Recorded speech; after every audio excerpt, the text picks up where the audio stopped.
It is now, I was just calculating, and I found it is exactly 61 years ago when we first met with my brother here. I was ahead of him there by 2 years. And as has been said, I met his elder brother, Charles Mburu Miano.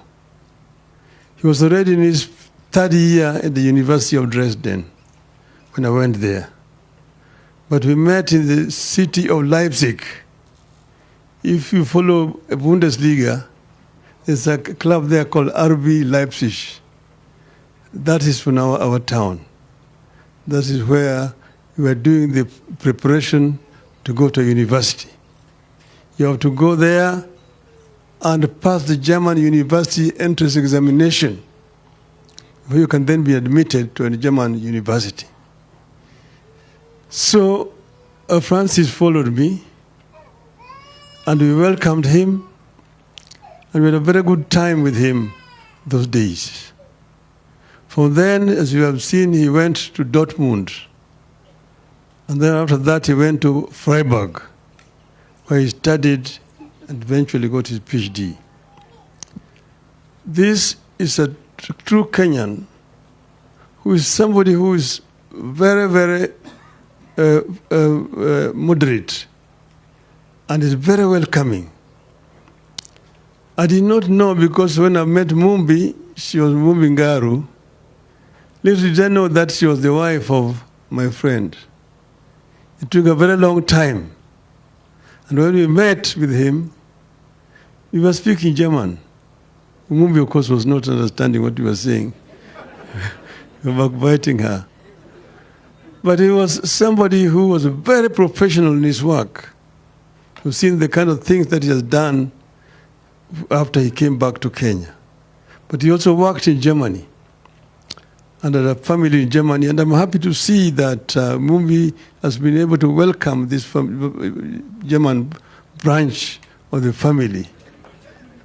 And that's why I'm saying, willkommen nochmal hier. Kenya und auch hier in Thika. Fühlen Sie sich zu Hause. Yeah. So I'm happy.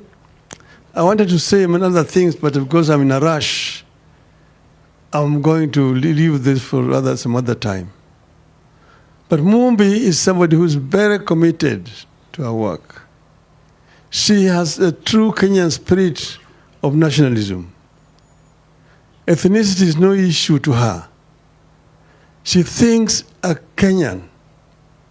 And you know, a number of Kenyans have got this disease of thinking first as a member of this tribe or this clan before they become Kenyans. And I've been trying to tell Kenyans, think first as a Kenyan before you become a member of another community. You become a Kikuyu, Lohia, Mkamba, and so on. That is when we are going to develop a country. I'm saying this because I lived in Germany. Germany was a country that was very divided. They had different kingdoms, which are basically ethnic. Bavaria, Bayern, that's where Munich is. That's a tribe. Prussians, that's where Berlin is, called Preußen. This was another kingdom. Saxony, where Leipzig is, was another kingdom. Hessen, where Frankfurt is another kingdom. Then Rhineland, where Cologne is another kingdom. Then Hansa, Hamburg, those areas. Mecklenburg, and so on and so forth. And for 33 years, one time, they were fighting against each other. It's called, in German history, 33-jähriger Bürgerkrieg. It is only a prince of Prussia called Otto von Bismarck who came out with his centurions, physically, forcefully united these different nationalities and created one united Germany, and said that if you don't work hard, the English and the French are going to look down upon you like second-class Europeans. So introduce what is known as iron rule in Germany. You work or you are disciplined. And that is the basis of Teutonic discipline that we have today. Today you see a German telling you, look at Mercedes-Benz, look at BMW. No Italian can make that. No Englishman can make that because of that discipline. And that is what we've been trying to tell Kenyans. Think as a Kenyan first before you think as a member of the community here and there. I'm surprised all the times when I come here and people say they fear Raila. We have all the time been working together.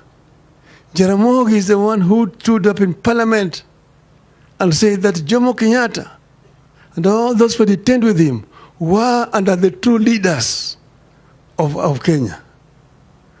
He was disowned by members who came from this region in Parliament. Go and read the Hansard. But he went on and kept on saying Uhuru na Kenyatta until eventually Kenyatta was released. Kenyatta was released to Jaramogi.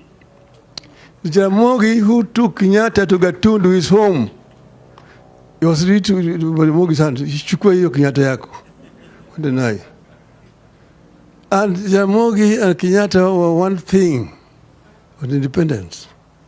They only disagreed ideologically, not ethnically. Not because Jaramogi was a Luo or Kenyatta was a Kikuyu, no. And that is normal generally in politics. But then me, I've worked with members of this community for a long time. We started with Kenneth Matiba, Kenya Football League, and organized soccer in this country. That Kenya became number one in the whole of this region. Kenneth Matiba. And when Kenneth Matiba was in trouble with Charles Rubia, he came to me and said, there's a problem here. These people want to arrest us. Only Jaramogi can save us. Arrange for us to meet Jaramogi. And arrange a meeting with Jaramogi, Matiba, and Rubia. And we talked there about how we can fight to change Section 2A and bring back multipartyism. And that's when we met after that meeting, we organized a Kamkunji. Matiba, Rubia, and yours truly were arrested and detained together. Where Rubia ended up being very sick, Matiba got a stroke, and so on and so forth. But we had worked together. You came out back here, you started a Ford. Kenya, Ford.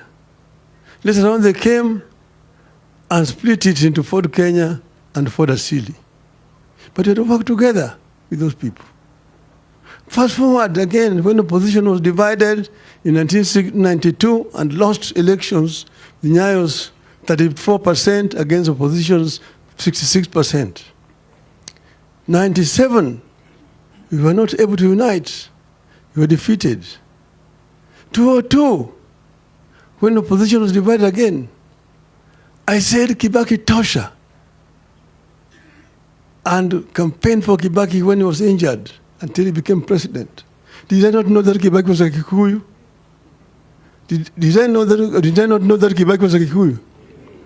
I knew. That's what therefore the idea saying that Raila is an enemy of Kikuyus, I don't know where it comes from.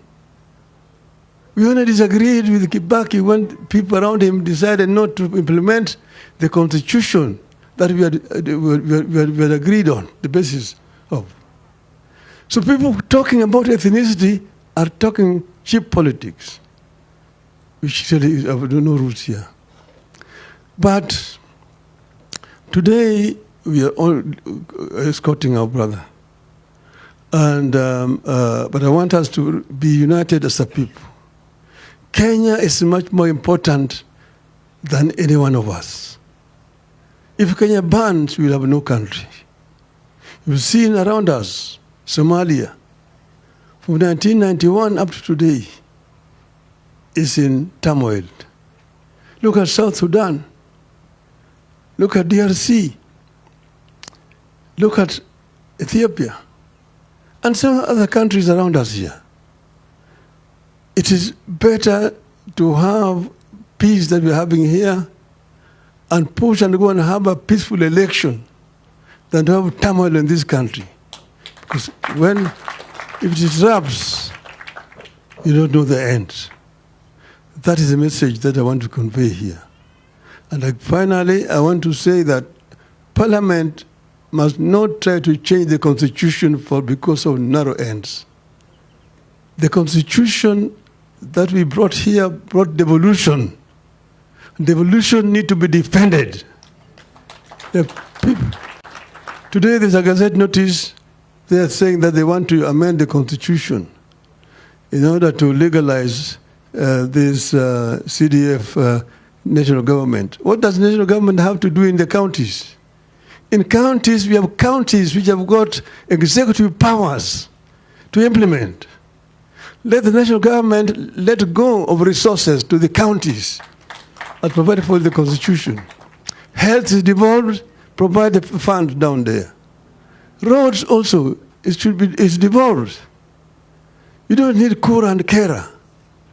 Have only Kenha for the national government, dealing with international highways, national trunk roads, and feeder roads, and leave all the other roads in the regions to counties and send the money down there. Why should you be building markets for counties? Let counties build a market themselves. How about affordable housing? Let counties build affordable housing. Then you will not be talking about 15%. You'll be talking about 35 to 40% devolved funds. Then you can blame the governors if they're not working. But you cannot blame Governor Sakaja for roads in Nairobi which are not under his jurisdiction. Most of the roads in Nairobi are not county government roads. They are all Kura and Kera roads. What is Kera doing outside Nairobi as a city, the capital of the country? So let devolution work in the honor of Dr. Garu. I want to end by saying, may the Lord rest his soul in eternal peace. Thank you very much.